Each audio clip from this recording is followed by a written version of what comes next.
नमस्कार, स्वागत है आपका हमारे चैनल पर। मैं हूं आपके साथ शिप्रा सैनी। सोशल मीडिया से लेकर ओटीटी प्लेटफॉर्म और डिजिटल मीडिया तक झूठ फैलाने वालों को सरकार ने सख्त संदेश दे दिया है कि अब इनकी मनमानी नहीं चलेगी, बल्कि सोशल मीडिया से लेकर ओटीटी प्लेटफॉर्म और डिजिटल मीडिया को अब सरकार की नई गाइडलाइंस का पालन करना होगा। देश में बीते दिनों जिस तरीके से सोशल मीडिया के जरिए झूठ, अफवाह और हिंसा फैलाने के लिए फेसबुक, ट्विटर और व्हाट्सएप जैसे सोशल मीडिया प्लेटफॉर्म का इस्तेमाल किया गया है और इतने बड़े पैमाने पर इसका इस्तेमाल हुआ है जिससे हिंसा भी देश में भड़की है, उसको लेकर आपको बता दें आज कानून मंत्री रविशंकर प्रसाद और साथ ही सूचना प्रसारण मंत्री प्रकाश जावड़ेकर ने एक साझा प्रेस कॉन्फ्रेंस की, जिसमें सोशल मीडिया प्लेटफॉर्म, इसके अलावा ओटीटी और डिजिटल मीडिया प्लेटफॉर्म को लेकर नई गाइडलाइंस जारी कर दी है।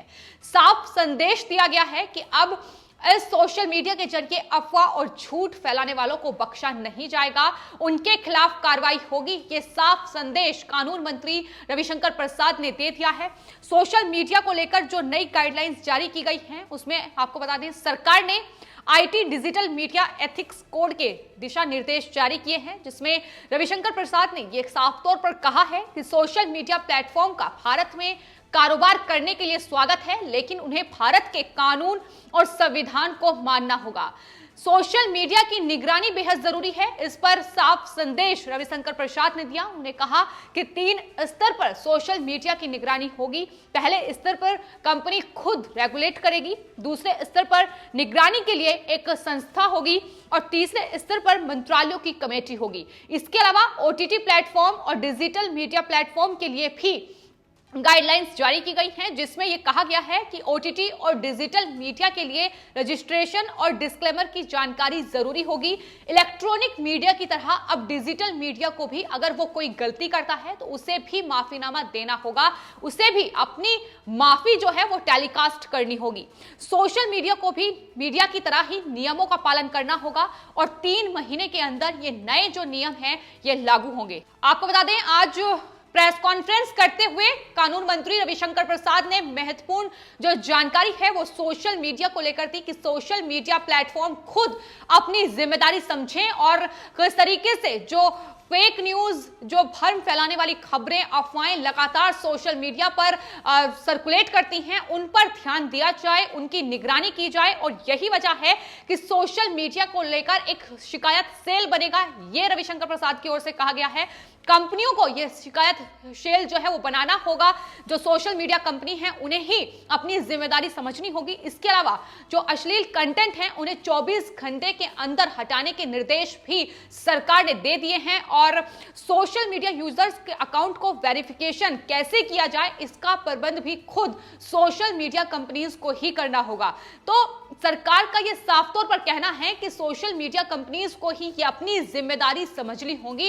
इन्हें आजादी है, लेकिन वो इसी के साथ अपनी जिम्मेदारी भी समझे कि आखिर किस तरीके से ये अफवाहें, ये झूठी खबरें लगातार देश को नुकसान पहुंचा रही हैं। इसको जरूर आकलन करने की जरूरत है और यही वजह है कि ये तमाम जो नई गाइडलाइंस हैं ये जारी की गई हैं। आने वाले 3 महीने में ये नए नियम लागू हो जाएंगे, जिसमें सजा का प्रावधान भी है।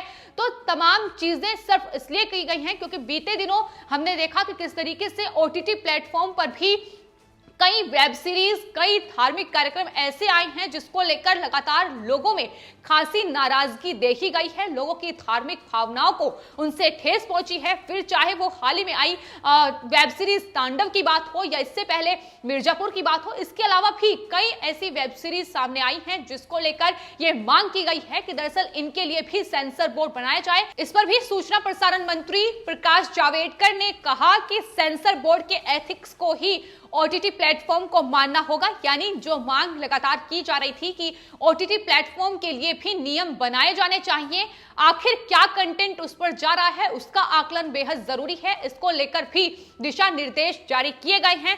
सेंसर बोर्ड के एथिक्स को मानना होगा ओटीटी प्लेटफॉर्म को। इसके अलावा उम्र के हिसाब से कंटेंट दिखाना होगा, यह भी एक नियम तय किया गया है। और साफ तौर पर जिस तरीके का कंटेंट ओटीटी प्लेटफॉर्म पर जा रहा है उसको लेकर लोगों ने बेहद सवाल खड़े किए थे और ओटीटी प्लेटफॉर्म और इसके अलावा डिजिटल मीडिया के लिए भी ये कहा गया है कि वो अपनी तमाम जानकारी जो है वो डिस्क्लोज उन्हें करनी होगी। सरकार के पास इस चीज की जानकारी हो, ये सरकार अब सुनिश्चित करने जा रही है। तो एक नई guideline social media platform, OTT और साथ ही डिजिटल मीडिया प्लेटफॉर्म के लिए जारी की गई है, जिसमें सरकार ने यह साफ तौर पर उनका कहना है कि अब आजादी के साथ इन तमाम प्लेटफॉर्म को अपनी जिम्मेदारी भी निभानी होगी।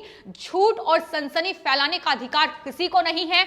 डिजिटल मीडिया को नियम खुद के बनाने होंगे और साफ तौर पर डिजिटल मीडिया अफवाह और झूठ फैलाने का उन्हें भी अधिकार नहीं है। तो जिस तरीके से लगातार खासतौर पर अगर किसान आंदोलन की बात की जाए तो उसको लेकर बड़े पैमाने पर झूठ फैलाया गया है और झूठ दिल्ली हिंसा में तब्दील हुआ, उसका जिक्र भी रविशंकर प्रसाद की ओर से कहा गया कि दिल्ली में जो हिंसा भड़की है किस तरीके से उसको लेकर झूठ फैलाया गया है। इस पर भी उन्होंने टिप्पणी की कि बाहरी लोग भी बड़े पैमाने पर सोशल मीडिया के जरिए झूठ फैला रहे हैं। बॉर्डर के पार भी लोग सोशल मीडिया के जरिए ही साजिश रच रहे हैं, जिसका आकलन करने की बेहद जरूरत है और ऐसी झूठी और अफवाहें भरी खबरें सोशल मीडिया से 24 घंटे के अंदर हटानी होगी। ये साफ निर्देश सरकार ने दे दिए हैं। इसके अलावा आपको बता दें, सोशल मीडिया प्लेटफॉर्म को चीफ कंप्लेन अधिकारी की नियुक्ति करनी होगी और नोडल अधिकारी की भी नियुक्ति करनी होगी। आपत्तिजनक कंटेंट को सबसे पहले किसने पोस्ट या शेयर किया है, इसकी जानकारी अगर सरकार मांगती है तो उन्हें सोशल मीडिया जो कंपनीज हैं उन्हें इस बात की जानकारी देनी होगी। केंद्र सरकार के नोटिस के 72 घंटे के अंदर उस पर कार्रवाई भी करनी होगी। टेक कंपनियों को शिकायत अधिकारी की नियुक्ति करनी होगी। वहीं कानूनी एजेंसियों से तालमेल के लिए नोडल अधिकारी की नियुक्ति भी करनी होगी। ये तमाम दिशा निर्देश जो हैं, ये तमाम जो गाइडलाइंस हैं, इसका पालन अब सोशल मीडिया कंपनीज को करना होगा और कंटेंट कहां से शुरू हुआ है ये बताना होगा। फर्स्ट ओरिजिनेटर बताना पड़ेगा कि आखिर किसने सबसे पहले इस कंटेंट को पोस्ट किया था, किसने इस खुराफात की कोशिश की थी। ये भी साफ तौर पर इस गाइडलाइन में कहा गया है। भारत की संप्रभुता, कानून व्यवस्था, हिंसा आदि के बारे में पहले ट्वीट किसने किया, ऐसे अपराध जिनकी सजा 5 साल से ज्यादा है, उसमें बताना पड़ेगा। सोशल मीडिया प्लेटफॉर्म को स्वैच्छिक वेरिफिकेशन यूजर का ऑप्शन देना होगा। तो ये तमाम गाइडलाइंस, खासतौर पर ट्विटर की अगर बात की जाए तो ट्विटर को लेकर जिस तरीके से हाल ही में तमाम विवाद भारत सरकार और ट्विटर के बीच देखने को मिला, लगातार भारत सरकार का ये कहना था कि तमाम ऐसे पोस्ट ट्विटर पर छाए हुए हैं जो लगातार देश के खिलाफ झूठी खबरें और अफवाहें फैलाने का काम कर रहे हैं। बाकायदा ट्विटर अकाउंट की लिस्ट जो है वो भारत सरकार की ओर से ट्विटर को सौंपी गई थी, लेकिन ट्विटर ने ये तमाम पोस्ट डिलीट नहीं की, जिसके बाद भारत सरकार की ओर से ट्विटर को ये कड़ी चेतावनी दी गई थी कि अगर उन्होंने ऐसी पोस्ट नहीं हटाई, अगर देश के खिलाफ जो पोस्ट की जा रही है अगर उस पर कार्रवाई नहीं की तो आने वाले वक्त में ट्विटर को इसका खामियाजा भुगतना पड़ेगा। ट्विटर का भारत में कारोबार खत्म हो सकता है, ये चेतावनी भी दी गई थी। लेकिन अब जो नई गाइडलाइंस आई हैं, साफ तौर पर कहा गया है कि इन तमाम सोशल मीडिया एजेंसीज को भारत में अगर कारोबार करना है तो भारत के कानून और संविधान का पालन करना होगा।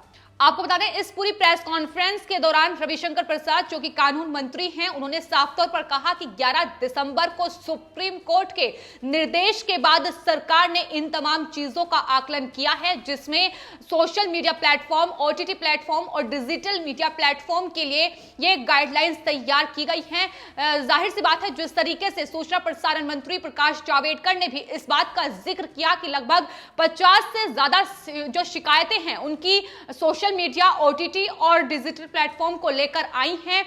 तमाम जो कंपनीज हैं उन्हें पहले भी इस बारे में जानकारी दी गई थी कि वो खुद अपनी जिम्मेदारी को समझे कि किस तरीके से वो अपनी जिम्मेदारी निभा सकते हैं, लेकिन उन्होंने इस पर कोई विचार नहीं किया, जिसके बाद सरकार को ही इनके लिए नई गाइडलाइंस तय करनी पड़ी हैं। और साफ तौर पर यह कहा गया है कि अगर महिलाओं के खिलाफ किसी भी तरीके से देश के खिलाफ झूठी अफवाहें, भ्रम फैलाया जाएगा तो अब उन पर कड़ी कार्रवाई की जाएगी, उन्हें बख्शा नहीं जाएगा। और फर्स्ट यूजर जो है जिसने इस चीज को सर्कुलेट किया है उसकी कड़ी निगरानी की जाएगी। सरकार इस बात पर पूरी तरीके से ध्यान देगी।